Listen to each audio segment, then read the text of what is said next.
क्या आपकी सैलरी आपको अमीर बना सकती है? नहीं ना? तो चलो फिर ये बताओ कि क्या आपकी सैलरी से घर के खर्चे पूरे हो जाते हैं?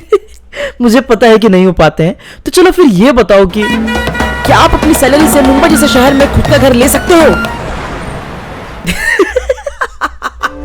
आई नो कि आप लोगों को मुझ पर गुस्सा आ रहा होगा, मगर ये हकीकत है कि एक एवरेज सैलरी कमाने वाला पर्सन बस जिंदा है, वो लोग जी नहीं रहे, क्योंकि मेडिकल इशू हुआ तो लोन, घर खरीदना है तो लोन, गाड़ी खरीदनी है तो लोन, अबे साला फोन लेना है तो लोन। भाई मंथ एंड आ गया यार, जेब फटी पड़ी है, कुछ पैसे दे देना। अरे भाई मैंने तो कुछ एप्लीकेशन से प्री सैलरी लोन उठा लिया है, मैं कहाँ से दूं तेरे को अभी। पहली तारीख पे अमीर और आखिरी पे कंगाल। क्या आपने कभी सोचा नहीं कि आज का मिडिल क्लास पर्सन इतना गरीब क्यों होते जा रहा है? इसका जवाब आपको आखिर में मिलेगा।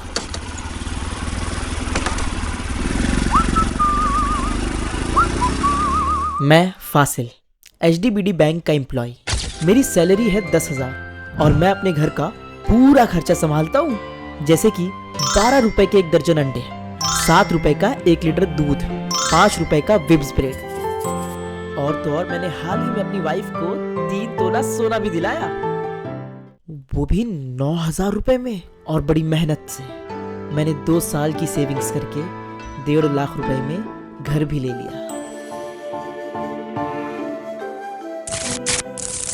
क्या आप ये सारी चीजें सिंगल हैंडेडली अपनी जॉब की सैलरी से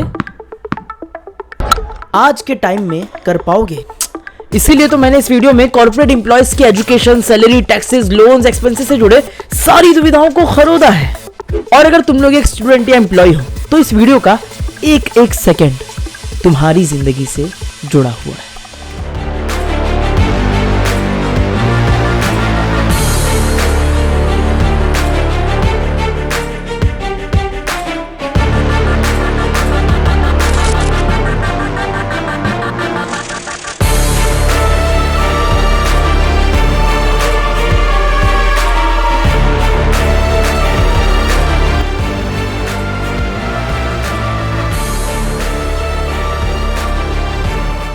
आपने अपनी स्टडीज कंप्लीट कर ली, कॉन्ग्रेचुलेशन।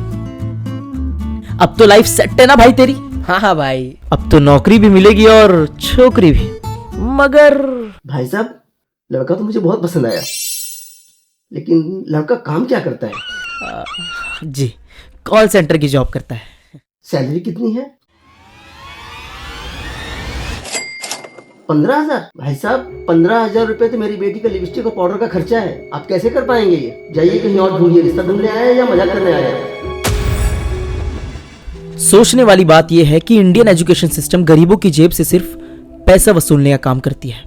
जॉब अवेलेबिलिटी के नाम पर सिर्फ कॉल सेंटर वाली ही सैलरी मिलती है। तो ऐसे में ग्रेजुएटेड और लेबर का काम करने वाले की कमाई में क्या डिफरेंस रह गया? मुझे गलत मत समझना, एक लेबर वर्क करने वाला 6 महीने काम सीखकर अपनी कमाई चालू कर देता है, और वहीं पर हम 15-17 साल पढ़ाई करने के बाद भी उतना ही कमाते हैं। तो क्या 17 साल हमने झक मराने के लिए पढ़ाई की? लोग तो कहते हैं कि तू नसीब वाला है, तुझे नौकरी तो मिली, वरना आधे से ज्यादा बेरोजगार बैठे हैं देश में। इसी मुद्दे पर मैंने इंडिया इज इंडिपेंडेंट वाली वीडियो बनाई है, आप एक बार उसे गो थ्रू जरूर करना। खैर, इंडियन एजुकेशन सिस्टम को हम फुर्सत में नंगा करेंगे। फिलहाल एक कॉर्पोरेट एम्प्लॉय की फक्ड लाइफ को गो थ्रू करते हैं।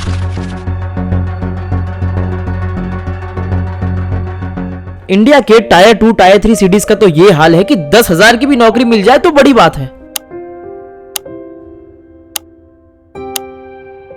इसीलिए तो वहां के लोग मुंबई, दिल्ली, बेंगलोर जैसे शहरों में जॉब की तलाश में आते हैं, जिस वजह से ओवर क्राउडेड होने के कारण जॉब्स की कमी होती जा रही है। अब आपको लगता होगा कि मुंबई जैसे शहर में जॉब पाना तो आसान है ना? मुझे बोला गया था तुम 2,000 रुपये दो, तुम्हारे को 25,000 की नौकरी लगा देंगे। भाई मुझे तो 10-15 इंटरव्यू से रिजेक्ट कर दिया गया था, ये बोल के कि डिग्री वाले नहीं, स्किल वाले एम्प्लॉय चाहिए। Job recruiters skill experience person ढूंढते हैं, जो कि हमारे एजुकेशन सिस्टम में जर्रा बराबर भी नहीं सिखाई गई। और यार जब जॉब ही नहीं होगी तो क्या एक्सपीरियंस पिछवाड़े से निकलेगा? मैंने तो 2,000 रुपये दे दिया, लेकिन उन लोगों का कभी कॉल आया ही नहीं। मैं 6 महीना भटकते रहा किसी जॉब की तलाश में, न किसी इनकम के। तो फिर तू वापस जाकर कभी उन लोग के पास गया नहीं कि भाई तुम लोग फ्रॉड कर रहे हो, क्या कर रहे हो? मैं गया था वहाँ पे, समझे कि जो लोग फॉर्म दिए ना उस पर 6 महीने का टाइम लिखा, बोले 6 महीने बाद पैसा देंगे। तो वो पैसा आया? नहीं आया। और वो बात कितना वक्त बीत चुका है? 1.5 साल हो गया। कौन सी कंपनी थी? कांदी वाली होटल मैनेजमेंट की थी। और इंटरव्यूअर का नाम क्या था? सुहानी। मुंबई जैसे शहरों में कुछ इब्लीस की औलादें ऐसे हराम के निवालों से अपने बच्चों का पेट भरते हैं, जहां पर वो फ्रेशर्स को जॉब देने के लिए घूस खाते हैं और उन्हें फ्रॉड भी करते हैं। मैं अपनी बात बताऊं तो 2021 में मेरे साथ मेरे 3 दोस्तों ने 6,000 रुपए गंवाए थाने की यूनिक एचआर कंपनी के एजेंट द्वारा, और उसके ऊपर से तो हमें जॉब भी नहीं मिली।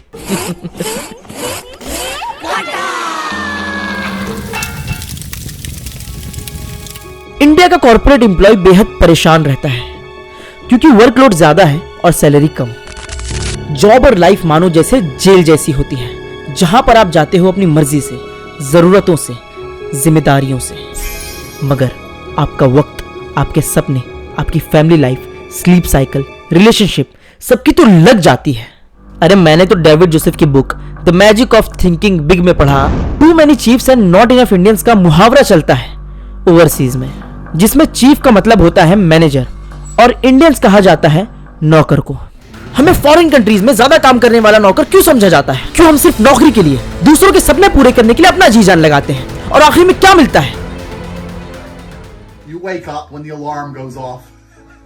You go to your job. Hi, boss.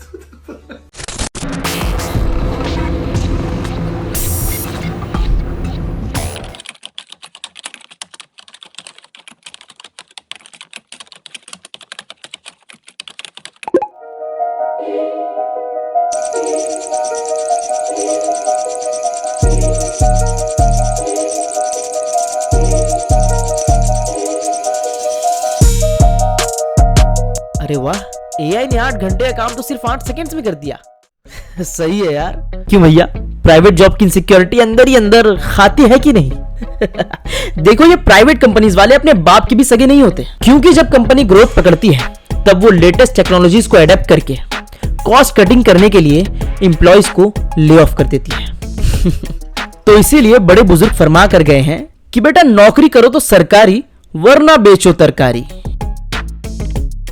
अब गवर्नमेंट जॉब भी मिलना आसान थोड़ी है इंडिया में, कहीं पर घूस देनी पड़ती है तो कहीं पर रिलीजन बायसनेस होती है। अरे इंडियन गवर्नमेंट तो खुद नहीं चाहती कि ज्यादा से ज्यादा जॉब क्रिएट किए जाने चाहिए बेरोजगारों के लिए।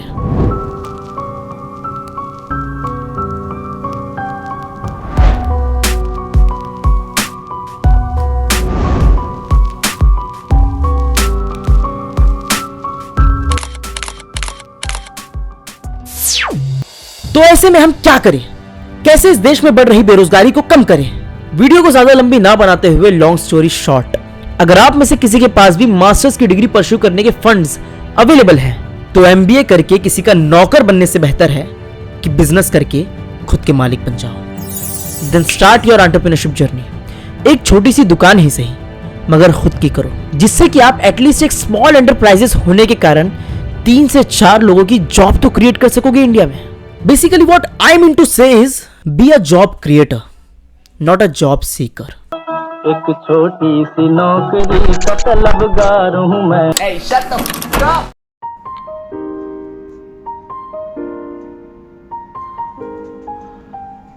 सभी को नमस्कार,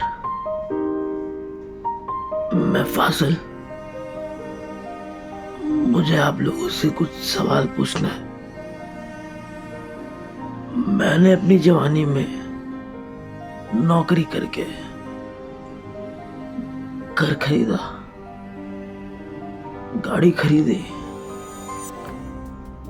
बच्चों को पढ़ाया लिखाया, पाला पोसा, इंडिया टूर कराया। कभी किसी चीज की कोई कमी नहीं हुई। मगर आज ऐसा क्या हो गया है कि मेरे 2 बच्चे नौकरी करके घर भी नहीं संभाल पा रहे।